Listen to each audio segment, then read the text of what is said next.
All right, who wants to open? Well, this is your moment. Right. So you have to. Coley Shimkus is here. I corralled her 2 weeks ago or 3 weeks. Did I give you 3 weeks? I think it was about 2.5. Split down the middle. Yeah, 2.5 weeks, 3 weeks. I said, hey, Carly, I have this book coming out, which is right there. This is my copy. That's her copy. I said, would you be interested in the topic? She said, yes. How about if you would read it and then interview me for about an hour on this live stream, and which is hotter than ever because of the pandemic. Yeah. I mean, I know Mark Levin and Sean Hannity Mhm. never left. Yeah. This was their book tour. It makes sense. So at first, did you say to yourself, you said, call my agent and how much? Well, yeah. And also we haven't worked out those details yet. So am I Right. getting paid for this? Right. I'm sorry, but this is something personal. How about just lunch? Right. I'll do Not even that. I'll do lunch, which because No. I could write it off. In all honesty, I was excited when he asked me because the subject matter is of interest to me. And I really think I read the book. I also watched I read the book and did extra credit in watching the documentary, Which isn't quite done yet. It's so good. Right. The rough And one I have not saw seen it was- yet. Oh, really? Yeah, I saw it before you did. you did. When is it going to be airing on It's Fox going to be News? November 7th, 10 o'clock. That's Sunday at 10 o'clock. That's my and then birthday. it is not. Yeah, well, let's not make this about me. Right. But that's what I'll be doing on my birthday. Wow. Right. All right, quiet down in the club. You're going to put this on in the club and make everybody quiet down in the sports bar To be honest, and say, can you Yeah, turn off the too Sunday Night Football? My friend has a documentary on Fox News we channel. need to learn about Frederick Douglass. Thank you. Yes. First of all, this was a quick read. Right. I am smarter for it. It is something that I think everybody should arm themselves with this information. And it is a really, really good book. Thank you. You should be so proud of yourself for writing this. Well, thanks for saying that. And here's the thing. A lot of people say, why are you tackling this? Everything's about race today. You see the elections yesterday, talk about race again. And then Condoleezza Rice goes on The View, talking about race again. You voted for Youngkin, that talking about race again. Terry McAuliffe on Monday says, oh, we got to make sure we have less white people as teachers in Virginia, race again. And I thought, okay, people have to understand when they say, and even Joe Biden should be ashamed of himself when he says Jim Crow 2.0, because that's showing, even though he lived it, that's showing he never understood it. Even though Senator Byrd, who was the Grand Wizard, the KKK, who probably came up when they were at the sports bar together. At one point, what's that like, wearing a sheet and being an executive in an organization that's despicable?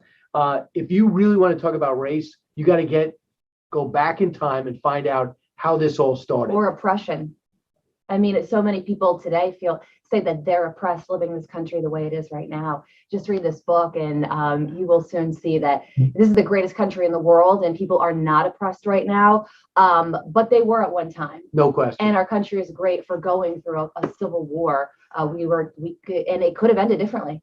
You know, it could have ended with two different countries. I do want to ask Brian the question I think that a lot of people really do want to know. And it's about you.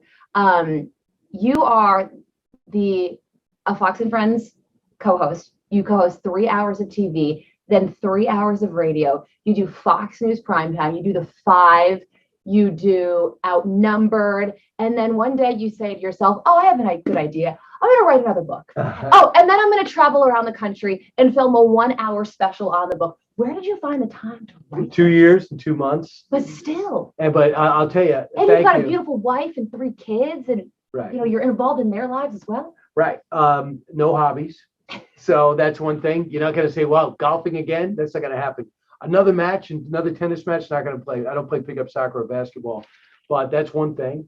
But I will say to your question is that Fox Nation gave me an opportunity to do that series, What Made America Great. And when I go out there, and we've done 37 now, half-hour documentaries, you got to look this up.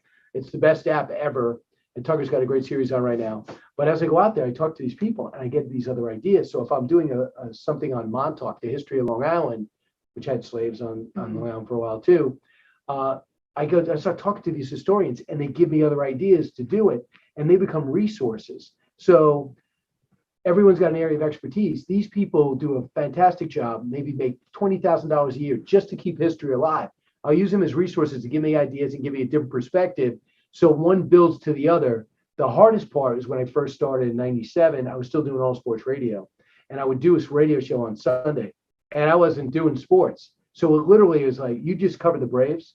You had to put news on the side and find out Now, where did they come from? Where were they in the middle of? Who came back? Who favored who? So you got to quick do that. That was hard.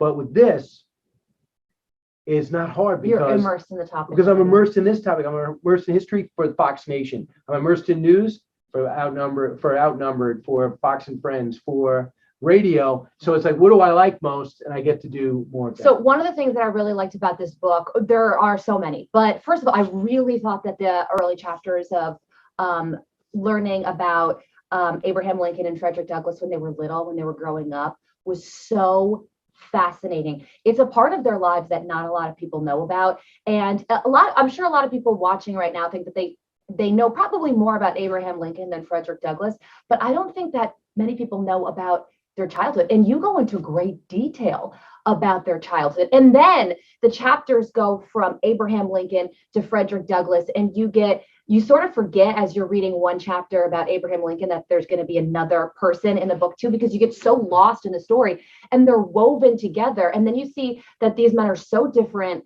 and yet so similar. And then they meet, and that meeting is so formative to why the country is the way it is right now. That to me, I found really intriguing. And again, I'm always concerned that people think it's my interpretation of Lincoln and Douglas, but it's their words. Yeah. I mean, this is their words, because every speech, there's a book that I took out on every Lincoln speech, even the so-called forgotten speech, someone wrote it down, but it wasn't verbatim. So you have Frederick Douglass, who had a newspaper. You know exactly what he thought. Frederick Douglass, who wrote a biography just years after escaping to freedom. And then you have people who wrote biographies of him that he checked in real time. So you really have an idea of what happened. And also the unlikely, they fit off the one category, self-made men. Yes. No one gave them anything. It's so much They adversity. had to make it. Oh my goodness. So, well, for example, wait, can I read the first? Yeah. I want to read the first sentence because I was like, but how does Brian know this when I read it? Okay, so I hope we get the name of the river. I hope She's making notes. She made notes in the book. I did. You were back in college? I did. Yeah. Oh, when somebody gives me a task, I go all in. I know. Okay, the first sentence of the book, Abraham Lincoln had a problem. Well, more than one sentence. Abraham Lincoln had a problem. His flatboat, carried by a rush of spring waters, had run aground atop a mill dam in the Sangamon River. So it's about Abraham Lincoln having a problem. He wants to get this boat that he created with his friend from one place to another. And I was thinking, this happened in real life. And I mean, no one knows about this detail. How did you discover these the minutiae of their lives? His friends and family would write about him and talk about him, and his townspeople knew about him. Because one thing about it, and I almost feel bad, it's cringeworthy. Evidently not a good-looking man. They talk about gangly, Very always. unique. Everybody just talks. The first thing they say is they're struck by how unique and maybe not as handsome man as they thought until he started talking.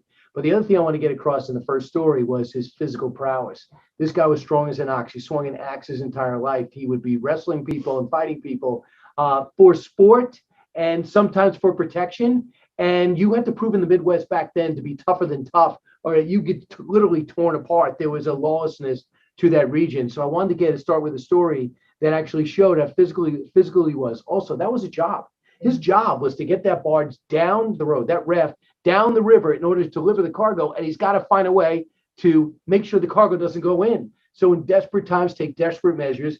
And normally he's using his head through most of the book. But in the beginning, he's using his body. Brawn, yeah. And I always thought, on another note, especially after going to Ford Theater, after hearing about his physical prowess, fighting Jack Armstrong, a turning point in his life, if he even saw John Wilkes Booth with his reach, and the Derringer sits in Ford Theater, the actual gun, that thing doesn't go off. I know, but it was snuck up behind, and right. there was no chance. Yeah, no chance. But you do say that Frederick Douglass was a handsome man. Yep. And he is half black, half white, because apparently his mother was raped by her slave master. Yep. Which is awful. He believes, and it is estimated, does not know his birthday. He says he met his mom in the middle of the night. Some biographers go, I think he might have imagined that as a little kid, that your mom came to you in the middle of the night. But yeah, his grandmother was around. Yeah. But soon they were ripped apart and sent elsewhere. And that's the horror of this. It is as bad as you can imagine. And that's why I wanted to put that in the book. I'm not sugarcoating America's past. Yeah. I want to leave. Like this is like I'm running this, but I want to leave some to the imagination for Okay. people to read. But could you touch upon how important education is to both of them, and how Frederick Douglass learned to read? Because if he didn't learn to read, there would not be a Frederick Douglass. There was this, it was illegal to teach a slave to read and write. Why? Because their minds open up, they realized what life could be, and they realized that they would never stay where they were at. They would find a way to go through an insurrection or through their own escape. And many did escape, but if they did escape, they'd either be traded back or they'd be killed on the spot. But for Frederick Douglass, he had a thirst. He can't explain it. He just had a thirst to learn. He knew life was much more complex than was let on. And I imagine he was one of the most brilliant men of his generation, and he had to fill up that void. So what he did is he would run errands for other kids in exchange for books and their lessons from their tutor and from their school. That brings me back to another point where he noticed when we saw other kids, most of his playmates were white, and they had no problem playing with him. Yeah. And he was convinced that kids don't see color, which goes back to race, which I wrote about on Friday, which was published on Sunday on foxnews.com, which is that's why you don't teach critical race theory. You don't want to tell a first grader and a second grader, look at that girl, look at that boy differently because of the color of their skin. Look at yourself differently in the mirror because of the color of your skin. But to your point, the main person that taught him to read and write with great effect and affection was Sophia Auld, A-U-L-D. And she is the wife of the slave master who ended up lending him out to this slave breaker because he was so learned and so intrigued. They knew this guy had to be reined back in. And one day, after teaching him for months how to read and write and amazed about his progress and proud of it, he walked in on her. He said, "What are you doing?" Because I'm teaching him to read and write. He stopped it. He started screaming. You can never do that. This is a husband stopping the wife from teaching Frederick Says Douglass you to can't read. do that. She was not brought up in the slave culture. This was her first experience. And then from that moment on, she was cold as ice to him. Which is so sad. But he said it also alerted him to the situation he was in. But you know what was in those books? People in a situation different than him, whether it was ancient Rome, the ideas of Plato, the prowess of George Washington. It was in things like the Columbian Orator. So he was able to read nonfiction and imagine what life could be and was determined he would never go back. And all he would do from here on in was plot his escape. Yeah. The first time would fail, the second time wouldn't. So what lessons, Brian, do you think we can learn from this book today? Don't take education for granted. It's easy to do it. Carly, you growing up, your mom's free in kindergarten, right? Then you go to first grade. You don't have a choice. You're going to be excel. You don't want to be there. You're fidgety. You're zoned in, whatever. Can you imagine if every year every day you had to scramble to learn something else? You wouldn't knuckle under. You wouldn't take it for granted. And education is the future. The only thing you can honestly say is no matter your natural proclivity, your natural intellect and curiosity, the foundation for everybody, I don't care if you're going to be a pipe fitter or you're going to be a professor, is education. Just to understand empathy, understand perspective, understand what life's about to any degree. You don't necessarily have to have a degree. I would say you have to have a high school degree, but. Okay, so we have some questions coming in from the wonderful folks who have already purchased your book. Okay. And the first one is from Stuart, and he lives in California, Redding, California. And he says, why is it that we rarely hear about the brilliant and brave Mr. Douglass as opposed to Martin Luther King? I think, well, you hear a lot of Martin Luther King because people in our lifetime live with him. But, you should feel fortunate that we live in this time because Philip Foner, Foner, was the one in the 1950s that said, wait a second, Frederick Douglass, look at all this guy's writings. Look at what he did. Why is he buried in history? Because he wasn't around in the turn of the 20th century, passed away right before. And they saw all his writings. They saw what he did. They saw how he pushed for equality and saw how he pushed to end segregation and what the role he played in Reconstruction. It was just one of those things gets lost. I'll give you an example. These historians say people go up and down in history.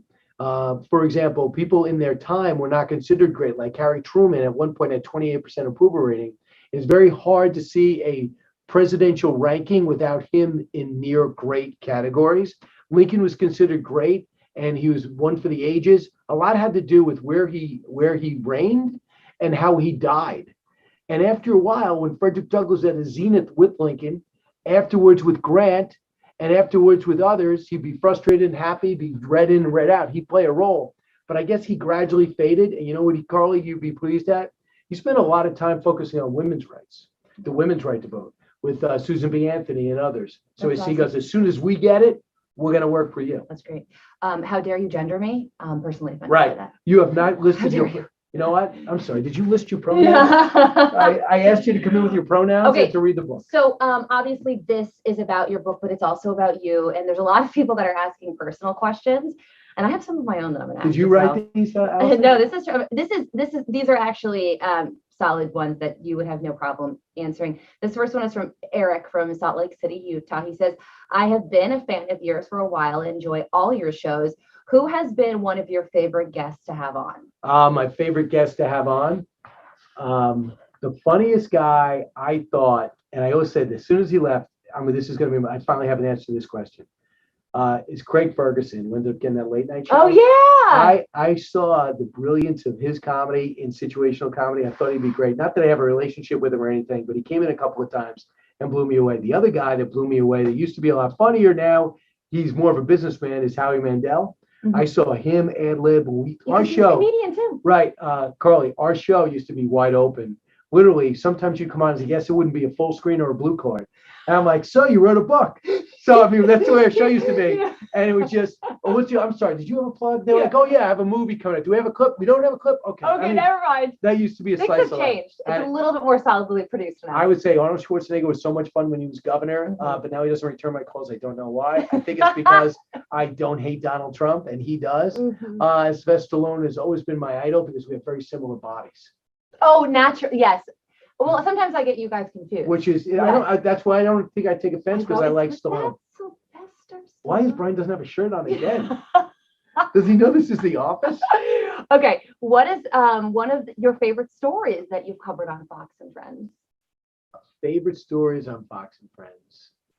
I would say my most recent story that was the most fun was Lee Brice, because my life is so the opposite of a famous musician who get up when they want. Who they get up when they want, they write when they want, they book gigs when they want, and I had a chance with him at the end of the pandemic to talk about life where he had no show to do and to understand his creative process. So I literally spent a day, met him on the Panama City beach, and then went back and saw him dedicate a studio, and then went to him and when no one was doing concerts, he did a small 100-person concert, but he had it down to basically just him and his guitar. Yeah. And to talk to him before and after, I thought was Did so you get cool. jealous of him a little bit? Were you like, wow, there's no stress to this? I'm sure there is. You know what makes it worse? He was even a college Division I football player, know. played at Clemson. Yeah. So he had it all. He called up and he said, Dad, do you mind if I quit? Because I'm really into music. He's like, fine, you play college football. That's okay. Okay, so the next question is Ainsley as nice in person as she is? Nope.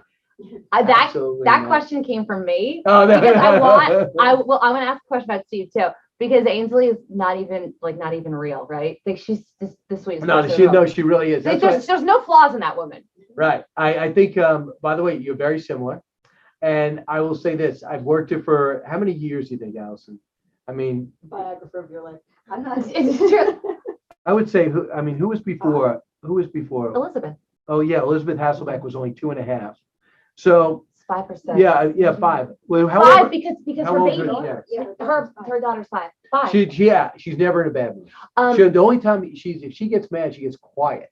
Can you imagine having that temperament? When you have the same thing, you just get quiet.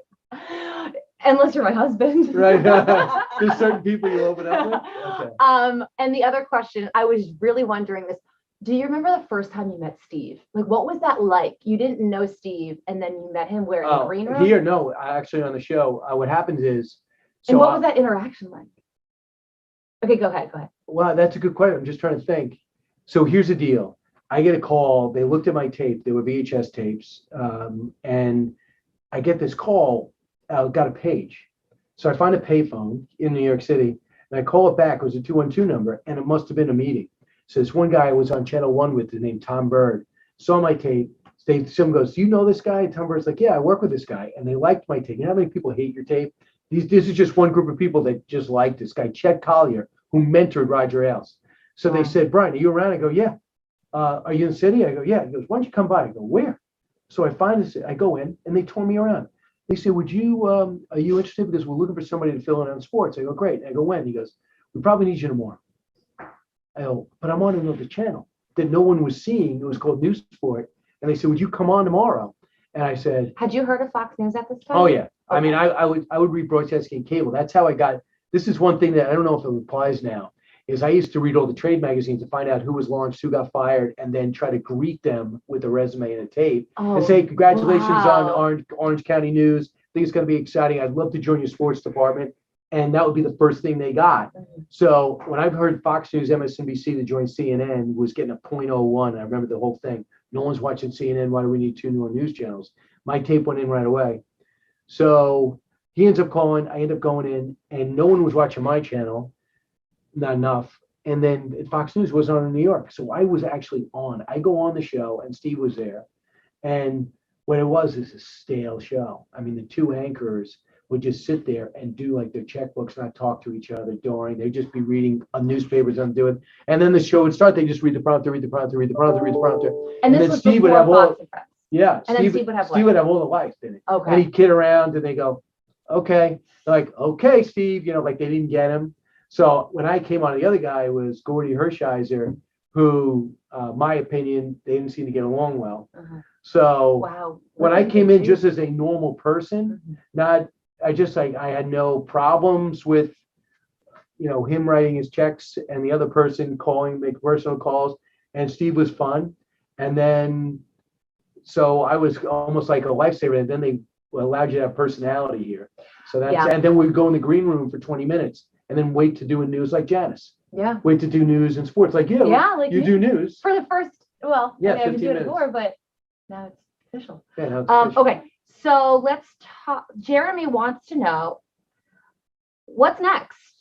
This I didn't pre-read this question. I hope you're okay with it. You're a commentator, show host, author. What's the next thing you want to do in your career? Well, very interesting. What I like to do is a script for Thomas Jefferson, the Tripoli Pirates, all done. It was all going to be made until the pandemic hit. They ran out of money at A&E, so they gave the script back to us. It is awesome, and I say it because I had nothing to do with the Wait, what writing. is It just this? I was Is consulting. it going to be a documentary? Where is it? Yeah. So this book was bought by A&E, right? Okay. And this book was bought by A&E, and they wrote this incredible three-part series. Yeah. Amazing. And all I would do is consult on it. And I said I wanted to have a role in it because I've never done a movie. I would love to see the process. And it was on a roll. They brought in the best writers. In fact, one of the writers is writing for Ted Lasso now. This is nothing to do with Ted Lasso. But Ted Lasso is very good. right, I know. And so I want to get that movie made. Okay. All right. That's my next. I'm list. in. I'm going to Okay. help. Right. If you want to be a pirate. I would love to be a pirate. Okay. But you're too happy to be a That's pirate. yeah. That you have to be. You gotta be real. You got to kind of let yourself go. And I think you got to be not smelly. shower. Mhm. Yeah, that's not you. Uh-huh. I just Carly, watched- by the way, for the record, you smell great. Oh, thank you so much. Right. I appreciate it. Yeah. By the way, could we have a lot of headroom? Should we have tilted this down a little? Or no? Okay. I feel like we're too far, but I don't want to Ready? be all Let's go up in. together. Ready? Okay, yeah. Hi, everybody. Okay. What's the one thing you want to tell the next generation in regards to American history? How important is the future generations learning true American history? That's from Shannon from Austin, Texas. All right, a couple of things. I think we do. I understand that we have to break up our state's educational philosophy and curriculum. I understand that the Texas will learn Texas history, and it's going to be hard to get people in Iowa to digest Texas history. But I do wish we'd have some fundamental across the board marks when it comes to history. And it doesn't mean spin, it means appreciation, to build. So what was it about World War II, that generation? What was it about Vietnam, and how did it was influenced by civil rights? Why was George Washington the perfect person to lead us in the most difficult times? Why were we able to prevail? I didn't give opinions on anything I just said. Everything I said can be backed up with fact. And then if you want my opinion, then you go online, and now in our days, it's going to be on your phone, and you're just going to look down and get an opinion on the revolution. But if you don't know about the revolution, if you don't know about the Civil War, if you don't know about World War II, you're going to be so moldable and susceptible to erratic, irrational, anti-American philosophies. Yeah. But if everyone's got the fundamentals, then we decide who we are. You might have a different point of view from New Jersey, which is it's close to here, right? New Jersey? They tell me that. Yes. Right. So So I they just say. think if we could have some fundamental, universal, historical norms Yes. that we all agree on. Like the Fox, I could actually see the Fox Nation. Well, it's going to be on Fox, the Fox News channel, right? The special that you just that I think that if anybody has kids or grandkids out there, you should show it to them. Right. You should absolutely watch it. It's But only if you fantastic. like your grandkids. Like Well, if yeah. you don't like your Yeah, grandkids, I hope you like don't. your Yeah, grandkids. yeah. Oh, I just had a good one. Where did it go? Are you answering Allison's personal messages Yeah, too? this is I not can my notice phone. like she's getting all these I messages. know. You have a 2:50. What time is that? Are you waiting for that? Or is it No. is that Tomorrow. this? You're good. Oh, it's for tomorrow. Okay. You're getting alerts? Yeah, by the way, what is the reason for that? You get it, you get that too? Yeah. It's like out of nowhere. I 4 know. o'clock, you got lunch with Billy. Tomorrow. I wanted to find that one. I'm sorry. That's All right, okay. I'll ask this one, which is also a great question. Oh, I know what it was. Oh, this is another thing. It's kind of what I asked initially, but Susan from Minneapolis says, what's the most difficult part about being on air / in politics for a living? How do you find that work-life balance? Still working on that. But our advantage, I would say you can back me up on this, is that we are working 4 hours before anybody else gets up. So especially when I was home, I'd work 8-10 hours. I walk in at 3 o'clock and I would not feel bad at all. Even though I work 10 hours already, I'm able to bring them to practice, be able to go to an 3 p.m. event, go to back to school night, because we put in 4 hours before anybody else wakes up. The problem is, I haven't told Carly this, is we're not going to live a long time. I know. Right. Because we need sleep. Wait, and we you're ignore right. I just watched the Joe Rogan. He had a sleep specialist on. It's his number one most Who was listened to. The sleep Do you specialist. remember who it was? I don't remember the name of the guy. Okay. He had the most flawless way of speaking too. He didn't. I was like, this guy gets a lot of sleep, clearly. And he said that so the way I do it is I break up my sleep. So I'll sleep like 2 hours and then 4 at night, or 3 and 3 or whatever. And then he basically told me that, like, I'm gonna die. Right, It's not the way to do it. No, so the way you do it is wrong. They want you to go straight through. Yeah, because I heard that they call it the caveman sleep because people used to sleep in shifts, and I heard that was good for you. But he said you need to get a solid 7 hours. I think he said 6 to 8, but then he kind of changed it to 7 to 8 Okay. hours straight. And then he said that there have been, if you are lacking in sleep, it's the equivalent of being drunk. Like your brain just shuts off, doesn't work, can't compute. And I will, over time, you're Yeah. a freak No, though. You're but- a freak of nature. You're No. gonna be fine. But yeah, I used to wonder how much more interesting I could be if I was You could get not the sleep. equivalent of drunk. Right? I don't know. I mean, I guess the equivalent of drunk could be pretty interesting. Right. All right. Should I ask you one more? I'll tell you one thing about sleep. Did he bring up memory? The one thing that He I did. have lost is memory. Yeah. But it's hard for me to hold a grudge. Because I'm like, why am I mad at you? I don't even think I'm mad at you. Like, why? Brian gets over things quickly because he blacked out, right? He has no idea who It's you not are. like the kindness of his heart. It's just he's dying. Right, inside. yeah. He's not bigger than you. He is just, Yeah. His brain is smoothing out. He just truly doesn't remember. Right. Yeah. Oh, this is a funny one. Teresa from Maine. Your fans are all over the place. Maine. I haven't repeated his date. Hi Brian, my first book of yours. By the way, thanks everyone for buying the book. We appreciate Yes. it. I'm getting 10%. So Right. She wanted 9. And I you upped upped it it to to 10. 10. My first book of yours was Thomas Jefferson. With all the books, all the research you have done and learned, do your kids ever complain about how you're a second teacher to them outside of school? Yes. Yeah. They will say, a lot of times, if I'm, sometimes they just don't want to show that they're zoned in sometimes. I'll start talking to them and they'll be like, listen, but they're talking. Then all of a sudden, one of them ask a question. Will But the they other don't- ones be like, why would Yeah, you I take have, him on? I have to pick my spots because I used to come in and go, I got to just tell you what's going on. And they'd be like, really? You have to tell me? I'm in the middle of reading this. You're not going to believe it. Or they'll bring something up and I'll just say, what are you studying? And as soon as they nail something, I go, listen, I got something on that. Or I ask them because they bring up something I totally did not know. And that sometimes gives me an idea. But I tell them, I think it sinks in because now they're in college, when they were in college, they used to tell me stories where people had a totally different version of what I said. And used to be like, what do you think about this? Well, I asked them about that, or you know about that. They appreciate it. But I think they're happy having heard it. Yes. He thinks that. I can tell you, I'm sure that that's true. It will come up He in thinks their, that. it will come up I will say when for they're a sure little he thinks older. that. Yeah. I remember when I was a kid, I would tell things to my dad too, and he'd be like, "Don't listen to that garbage." Like Right, when I learned in right. school, and that was a lot. That was a while ago. Were you a daughter that shared a lot, or did you keep a lot to yourself? I shared so much. You did. I came home from school and I told my parents almost everything that I learned, especially when I was little, like second grade. I would follow them around the house and Telling and them tell stories? They'd be like, "Okay." Wow. Yeah. Are you still like that? Do you call them at the end of the day I follow to give them you around. feedback? Do you- Constructive criticism, I think at an appropriate 34-year-old level. Right. Well, for example, Like they give me constructive criticism as well. and what would they say? Give me an idea the last time you got something you thought I could really, or they thought you could really benefit from. Do you want sharing that? I don't want to share. Well, how about just say something benign? Just like, Okay. give me an example of something that's not going to embarrass Well, you. my mom likes my hair shorter than it is. Oh, right that. now. They're not talking about the way you read. Well, no, I mean maybe there's others, but my mom likes my hair shorter. She thinks it's too long.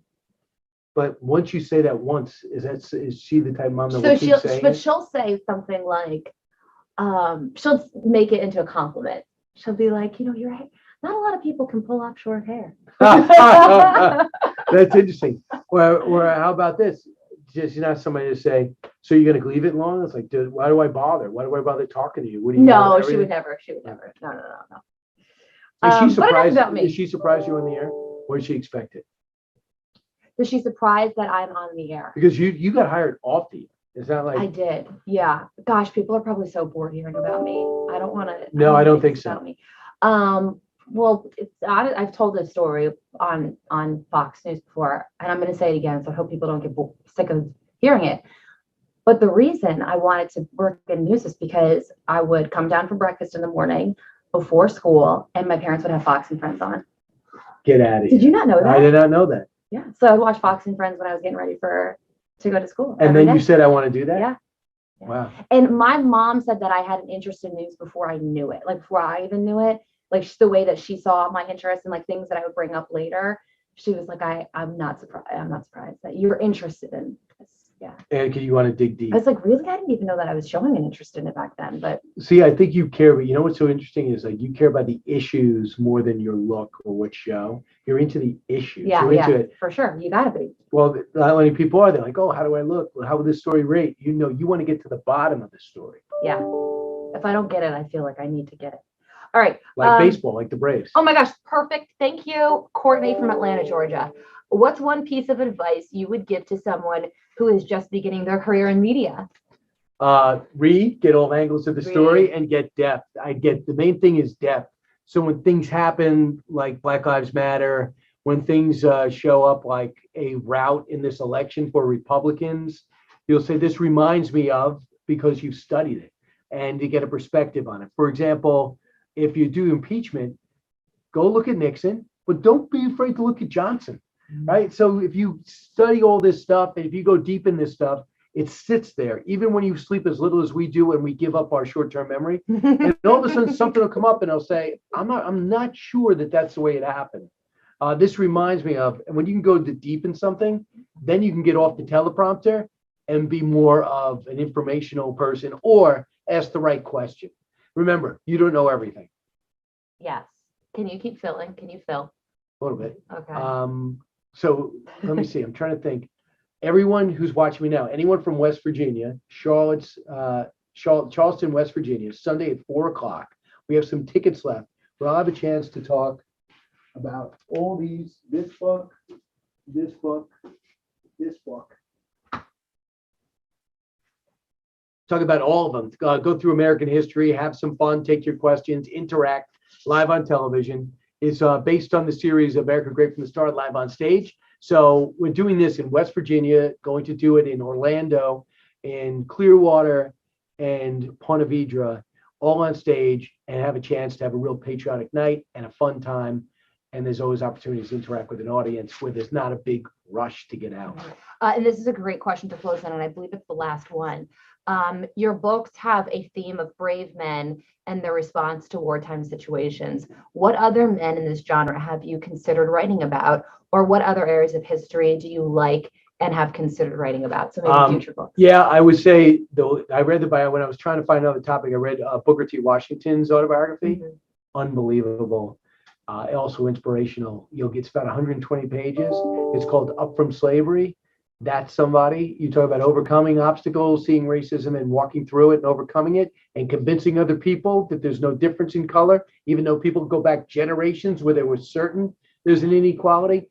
And I've always been fascinated with Teddy Roosevelt. But the thing that scares me about Roosevelt, same thing that scares me about Lincoln.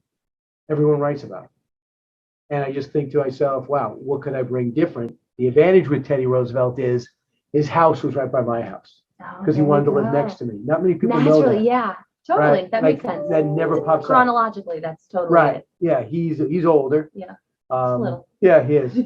So, but that would be one thing that would be easy to study. So that's it, huh? That's it. Wow. This was fun. You sure we're done? I mean, if you want to keep talking, I'm sure people would love it, but it could be done Okay. Oh yeah. When's my next? Where's my sheet set? for 30 minutes. Okay, great. Well, we really have to Go. hit this ending out of the Right. park, so the pressure's on. Okay. I want everybody to watch that hour show. It's going to be Sunday at 10 o'clock. Then Charleston. Then I'm going to, unrelated to the book, going to South Carolina, and I'm going to spend a day with Tim Scott, who has $8 million raised for his Senate reelection campaign, which means it's really a presidential fortune. And I Wow. think that that's going to be his pivot. So I'm going to be able to travel around with him. He's also in the special. So one of the best things about the special, if you ask me, is I convinced on a Sunday afternoon Senator Lindsey Graham and Tim Scott to meet me in Charleston, West Virginia, overlooking one island way in the distance where the 54th Infantry fought, and another island called the Fort Sumter, where the whole Civil War began. Yeah. And then we're on the battery, which sticks out like a mini peninsula, and over the top is a Confederate soldier. Yeah. And over down by the edge of the water is a plaque for the 54th Infantry. So that to me was everything in one. And it took a while, but both those guys gave up a Sunday That afternoon. I was wondering about that. And You got them together right, to do it. and I didn't want to pre-interview. And I wanted just to see what they said about each other and about the issue, because they both brought up poor. Lindsey Graham lived on top of barbs. His parents died young. Yeah, very poor. And Tim Scott grew up very poor, single parent family. As a black man, he's about 57, 55, 57 years old. Must not have been easy. And they have different philosophies. They have almost different histories that they learn in social studies. And there's a lot of stuff off camera. We're going to have an extended look on Fox Nation on their experience. But something good came out of this, even better than the final product. When we're done, we shut up the cameras. They looked at Tim and said, Tim, how could a plaque of 54th Infantry be that small? We got to fix that. Because he was embarrassed by it. Because it was like the size of like this desk. Yet it Do you was think just he's so going to do important. something about Oh it? yeah, they're going to do something. about it. Yeah. Wow. In fact, I think we should formalize the whole thing and try to pitch them to make something Yes. bigger, right? I think that's a great idea. Okay. Oh, that's so cool. So favorite- maybe you can cover the story of the plaque being lifted for a That's- statue. Yeah, I could, but that's a you thing. Yeah, that was you. But I could toss to you. Okay, I like that. My favorite thing, well, one of my favorite things about the special that's going to be on Sunday is that you get to see Brian drink beer. Oh, that made the final cut. The one that I saw. Right. I So- can't believe you haven't seen it. I haven't seen it. As soon as it came in, I sent to you because I knew our thing was Thank today. you. And what happens is after Lincoln's speech, he went to McSorley's for a beer. Was that upstate New York? Or was that? Oh no, it's right in Manhattan. I was Cooper- wondering if that Yeah, was Cooper Manhattan. Union in Manhattan. Oh. And by the way, they said they wouldn't let us in because of the pandemic. I think it's because we're Fox. Oh, no. I know it's sad, but McSorley's let us in. Oh, Cooper Union didn't, Yeah. but McSorley's did. Yeah. Oh, I'd rather get let McSorley's. Yeah. No bar has ever shut me down. Yeah. The only person that shut me out of bars was Cuomo for a while. We Yeah. handled that. That's over with now. All right. Thank Awesome. Carly. I owe you a big favor. So lunch, or a lot of people choose, instead of having lunch with me, gift cards. There, so they can choose to have lunch with somebody else. gosh. How's that? I'll choose lunch. Choose lunch? Yes. All right. All right. So I'll tell you how the lunch goes. We'll be back on Facebook for that. Thank you, everybody, for buying the book. Bye, guys. Spread the word. Mwah. Okay. You're not going to regret it if you buy the book, watch the special. All right. Now, let's see if we can see.